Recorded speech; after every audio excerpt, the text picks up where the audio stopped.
So, part two of the differences between the Huina 1580 V4 and V3. Um, the first impression, amazing quality, and when I mean amazing, I was really taken away. It's very pleasing to see Chinese companies, which obviously had a bad rep in the past, come up with qualities that put other companies to shame. I'm thinking of Huina, of course, and HG, which has been producing incredible products for the past year and a half.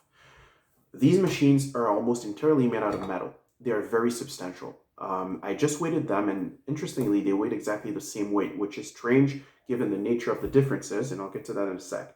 They're 5.7 kilograms, roughly 12.54 pounds each. Um, some moldings are made out of quality rubber.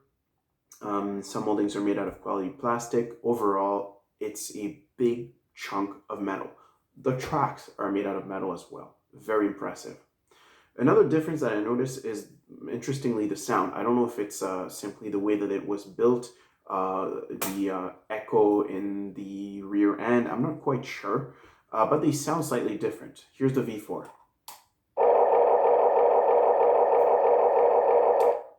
and the V3.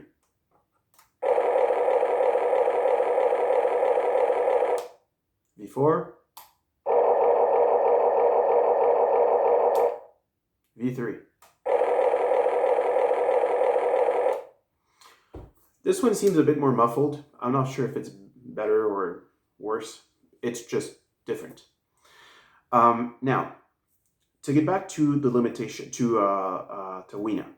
Huina suffered from a bad reputation for a couple of years, and I think that basically they started by making what were essentially toys, and they ventured into products that were more geared towards more serious hobbyists.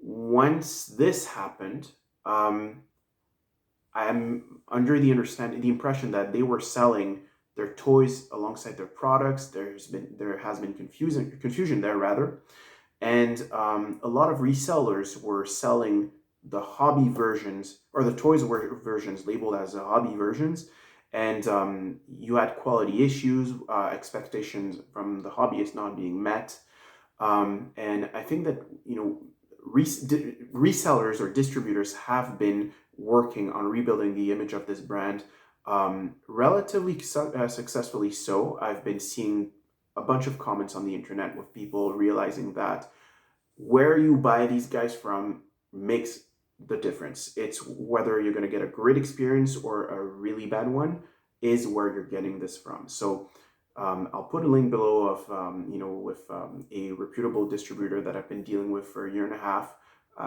Extreme RC. I only have great things to say about this company and Stuart, the owner and operator. They offer warranty, very fast shipping, fantastic service. But long story short, who you buy these from is paramount. Now, what are the differences inside those two? So, because obviously the only thing that you can see from the outside is the bucket. The rotary gear has been upgraded to metal. So that's the gear, I believe, that enables the machine to pivot on its axle.